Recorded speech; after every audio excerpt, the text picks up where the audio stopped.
Is this the most fun kit Tamiya have ever made?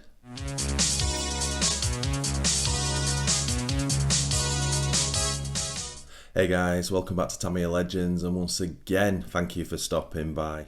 So today we've got a new arrival to the channel, and you'll all know what this kit is, and I thought on this little video we could pay homage just to what an absolute iconic piece of kit the Lunchbox is. So this was first seen in June 1987 on part number 58063. Wow, and it was an absolute game changer for me, but I'll sort of go into that later. Soon after that it was followed by the Midnight Pumpkin on 58070, and that was December 1987. There's not many Tamiya kits that I'm not a big fan of, but the Midnight Pumpkin just doesn't float my boat. I'm not too sure why. The Lunchbox just looks the part. I don't know, but I also do know that there's a massive sort of fan base for the Midnight Pumpkin. So this is obviously not the original kit. This is a that came out in 2005. Part number for this one is 58347. This is the second one I've had on the channel actually. I had one on a couple of years ago, but unfortunately I got rid of it, but we had so much fun with it, and later in this video I'll play clips of that. I'll also put the links to any clips I show. I'll put the links to the full video in the description of this video should you want to see that. So for me personally, my take on this kit is just, as I said earlier, I think it possibly is, in my opinion, the most fun Tamiya kit you can buy. I also think it's probably, and I've got nothing to back this up, but I also think this is probably Tamiya's second biggest selling kit of all time, Grasshopper being number one. I alluded to it in the Grasshopper video earlier previously that by the early 90s, the Grasshopper had sold over 1 million kits, and I kind of thought that the second half of that, after the Riri came out, it'll have done probably another million, probably a lot more. And I don't think there's any other Tamiya kits that have ever come out that would be sort of close to that in sales figures, apart from the Lunchbox. Everyone's got or had a Lunchbox. That's how it seems to look to me. And I understand why, because the thing is absolutely ace. I'll just put this little slideshow up of some of the pictures I got from it on the last time out with mine. But the pictures are a little bit dark because it was a winter run and there was a lot of snow about and ever, but just epic. And if you can get some action shots from the Lunchbox, there's nothing better, to be honest, because it just looks absolutely superb in action. We also, after I did the main running video, I had the Tamiya Super Modified 11-turn brush motor, and I thought I'd put that in there, so I'll just put a little clip of that running. That was pretty insane. I think it was only running 7.2 NIM, so if I'd have gone to 2S it would have really livened it up. It was quick, it was wheeling, but there was a lot of crashes with it, and that's the only kind of downfall with these kind of hard body shells. There's you can spend a lot of time getting them to look just perfect, and then when you're out and about with them, sticking power through them, you're going to have some problems with them when you flip them. You're going to get it's going to scratch them, but hey, that's what they're made for, isn't it? And then we had it out, as I say, that winter run. Now I believe that was running the Sports Tune motor, and again 7.2 NIM.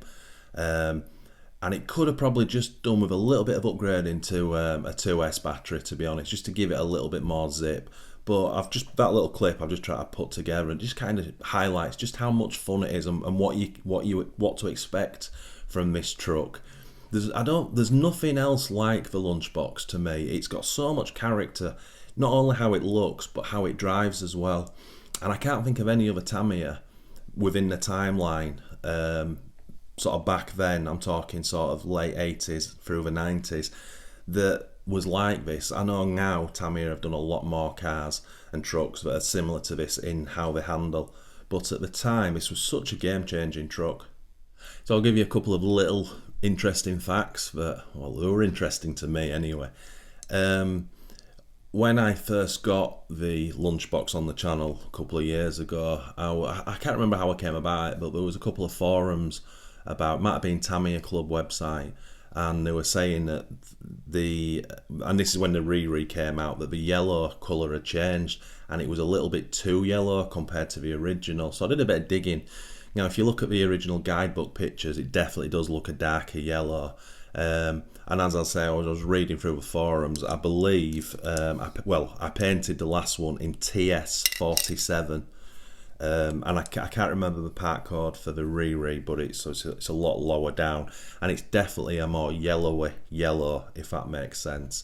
But yeah, the darker yellow worked for me, and you could see in certain lights that it was a closer match to the original back in the guidebooks. So, but there's nothing wrong with the TS paint that Tamiya give you in the Riri. It really does pop. I think I'll probably do this one in the same TS47 again, because I just really liked it. The second interesting fact is that what I did, although obviously you get the Riri decals, I bought a set of MCI decals, the reproduction ones of the original, so I could change. I think there's about 3, maybe 4 decals that differ from the original to the Riri, but there's 2 quite important ones, and again, I'll order a sheet of Lunchbox ones when I build this. I'll put that little picture up. Now, the main one that for me that you have to change if you want it to look like the original is the original obviously had the Vanessa and it had the phone number underneath, where the Riri has the email address. Now, of course, for authenticity, in 1987 there was no internet, hence why it had the phone number instead of a website address. So I changed that one, and also, and I'll probably get this the wrong way around, the address above that on the Riri, it says Signal Hill, but on the original it was Dignal Hill. So again, these 2 things are not important. You build it fully as a Riri and it looks absolutely superb, but those little differences make, when I'm building stuff out, they make a difference to me. So what am I going to do with this? Well, I've kind of just said what I'm going to do, but I've kind of going against what I said I was going to do throughout probably the last 15-16 months when I got a Lunchbox back on the channel. I wanted, and I still want to do a custom sort of Lunchbox. Now, we do some cool aftermarket wheels that you can get off eBay, and they're the same size wheels that you get in the kit, but the full slicks, really shiny, and you have painted tyre writing round and like a chrome wheel inside. I wanted to buy those and then paint the body completely white, and then do it in Tamiya Legends decals. I wanted to put an LED light kit on it, kind of all over. I wanted to put the roof light kit on it, and also the front bumper lights, because that would have looked pretty cool, and also lower the body, which a lot of guys do, and I've never done it, but it seems quite easy to do. The 4 body posts on the standard sits on top of this chassis, so you take those off, you get some spacers, and then you fit them underneath, so you're dropping the body down probably around about 12mm, and that makes it look a hell of a lot lower. It makes a massive difference, and with those slick aftermarket wheels it looks great. So I would really like to do that, and it's not a lot of expense either to do that sort of custom one-off Tamiya Legends Lunchbox. But when you get these here and it's in front of me, I'm thinking, and this one is for my collection, I'll build it to run, but whether I actually run it or not, I don't know. It's to sit pretty on the shelf for now. But you've got to have box art as well, or for me, you've got to have a box art Lunchbox. So maybe I need to bite the bullet in the future and buy a second Lunchbox kit and have a complete box art one and a Tamiya Legends version. So I'm not even going to open the box up. You all know what's in it. And if you don't, it's a 2-wheel drive, 1 scale. It's a 2-wheel drive, 1/12 scale monster truck, and it's got just so much character. I first saw the Lunchbox back in the day when it had just come out, because my mate Richard had it, and I remember me and my best mate Paul were outside his house, as we used to do. I don't know what car I was running back then. And Richard had the Grasshopper first of all, and then he gets the Lunchbox and he brought it up, and it was the first time I'd ever seen it, and he'd not done anything with body shell, he just fitted the chrome to it and put it on, and he'd not glued the tyres onto the wheels. And I remember the first I saw it, I can honestly say back then, looking at it and thinking back to how I remember it, I didn't give it the credit it deserved. I really didn't appreciate what that truck was. I remember thinking, it's okay, but it's not really going where you want to it, and it's always wheeling. As the years go past, I've completely obviously changed that, and now I have a full understanding of what this kit is and what it was for, which is pure fun. And you know, as I alluded to, the character of it is how it looks and how it wheels. When it wheels, how those front wheels droop down, which there's a mod you can get rid of that. But again, I think this is the same as a grasshopper. I don't think it's there to be modded, in my opinion. You can put yellow CVAs on or CVA shocks on to make it less bouncy, because it does come with friction shocks.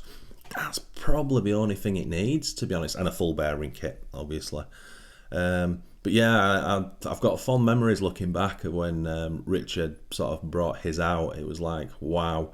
But as I say, for me, it was a game changer. It was something very different from what they'd done in the first 100 and the full timeline. And that's why, for me, it's got legendary status as a Tamiya kit. It's I was going to say it's in my top 5. My top 5 keeps changing, like I think the majority of people's do, but it's got to be up there somewhere, hasn't it? So I think that's it. We will get this built soon, hopefully. I'm not in a particular rush to do it. As I say, I do have to order the decals and the paint for it, but we'll get them on order. And that's it. So my friends, once again, thanks so much for watching. It's massively appreciated. If you are new to this channel, if you could please consider liking and subscribing to support us. And if you do that, smash that notification bell for our weekly videos. And as always, my friends, the Tamiya Lunchbox. Love it. Happy arsing.